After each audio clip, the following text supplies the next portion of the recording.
What's up everybody, it's your guy Lai here, and today I'm coming at you with some advanced double-edged dance mix-ups and tutorial. Now today I'll be using Chrom here a little bit, since I showed some love to Roy in my last tutorial. Most of these techniques work on both Roy and Chrom, but Chrom and Roy, but some only work for Roy, and I'll preface those techniques when I introduce them with that little disclaimer. Another little disclaimer is that this tutorial is going to assume that you already know how to wave bounce and B-reverse with this character, and it also assumes that you understand the terms air acceleration and air speed, as they're going to be pretty crucial in discussing the utility that double-edged dance provides these two characters. So without further ado, let's get into our first technique. Some of these techniques are going to be offensive, some defensive, and some a little bit in between. Our first technique is going to be an offensive technique, which is just double-edged dance off stage. Now I'm going to try and link practical tournament examples, if I can find them, after these clips, just to show you guys that these techniques are not as niche as you might think they are. But the first one just involves running off stage, wave bouncing or B-reversing, and then hitting him with a backwards aerial or a forwards aerial. So there's backwards, and here's forwards. Now, so there's pros and cons of both of these. They're really good against characters like Gabriel, who just recover straight up vertically and kind of slowly. The backwards variation is good because it offers you more power, but it leaves you a little bit more vulnerable, while forwards is much more safe, and you can do two forwarders out of there if you want to. And that's pretty easy. I'll show you here. It's just a good way to get underneath the stage, because this angle is kind of hard for Chrom and Roy to set up because of their airspeed. Because as we know, when they kind of just jump, they just kind of go a direction.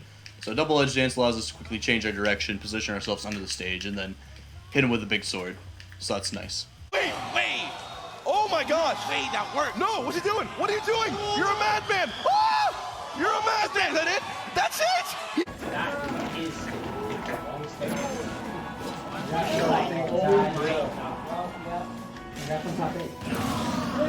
So the next technique is going to be landing. So in combination with a neutral air dodge and a spot dodge upon landing, you can do some crazy mix-ups at a disadvantage if you utilize both your double jump, your B-reverse, multiple B-reverses sometimes even. Makes it so like if your opponent commits by using the jump or like an aerial, you can just kind of beeline out of there. The key is getting your max airspeed going, just to like one direction and then going to the other. It's also really useful for going to ledge when you need it to, because you can just do a little bit of that and then get back on the ledge there. But this is probably your best option, non-committal option to escaping disadvantage. And it's what gives us a better disadvantage than someone like Lucina, because they don't have the airspeed to really travel anywhere when they B-reverse or wave bounce. So that's our first defensive DED option. Another DED option is what I like to call corner DED. This is more applicable to Roy, however Chrom can make use of it too. I'm actually going to pick a different character for this.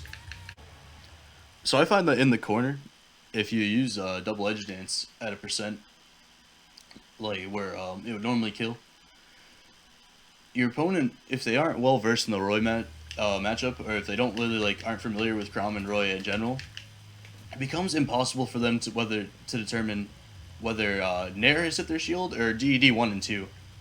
And I attribute this to the similar animations and voice lines. So what happens a lot, and I often go for this in tournament, it's a little bit risky given how negative DED is on shield, but I've gotten so many kills with this over the past year or two. So what you do is you simply just jump into them if they're shielding, and you try and mix them up and time the first two hits of DED as if it's the same timing as Nair. What you're hoping is that they drop shield and attempt to parry what they think is Nair 2, and then the second hit will end up being parried sometimes, and then you just mash the final two to kill them.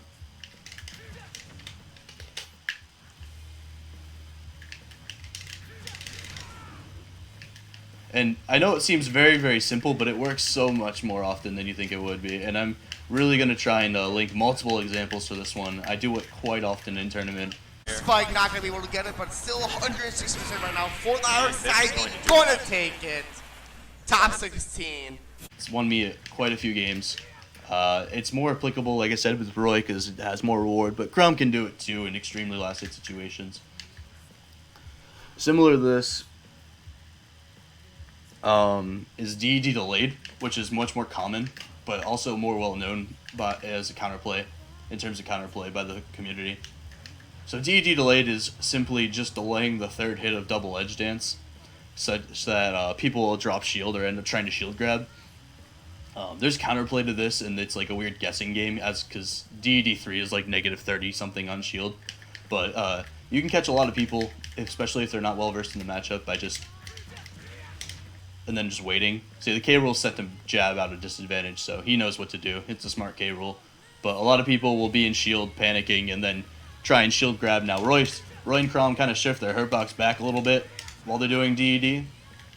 So a lot of shield grabs will just end up whiffing, unless you're up against like Palu or tether grab. But it works really well nonetheless. I don't use this technique too often, as I prefer the later, or the former we talked about, where we try to fake them out by pretending we hit them with Nair on shield instead of DED.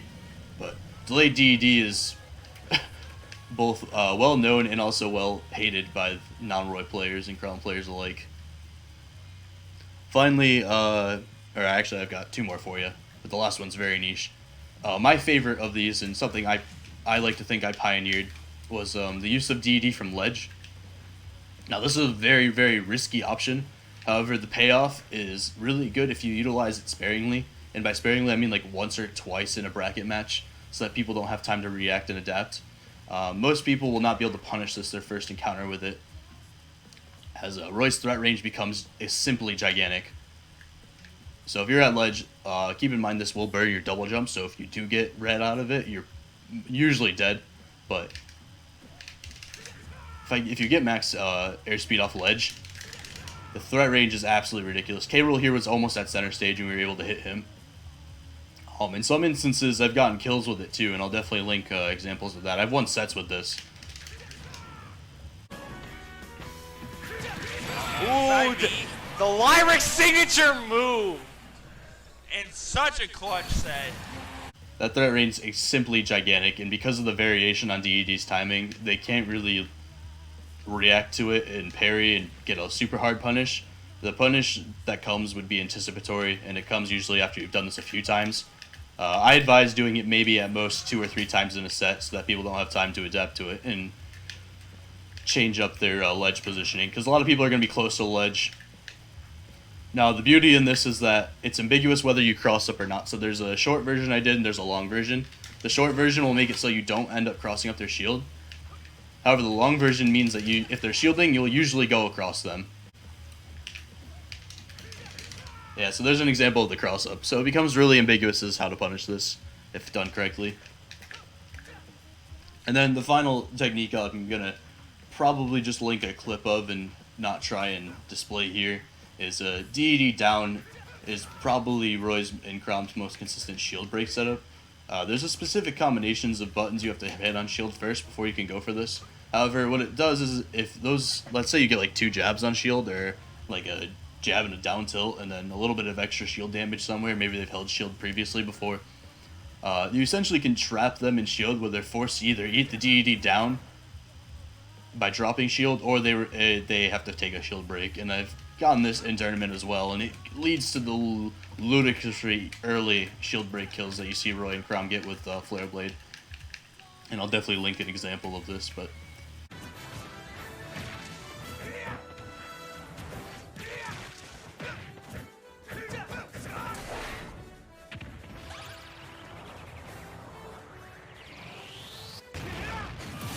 that's going to be all for today.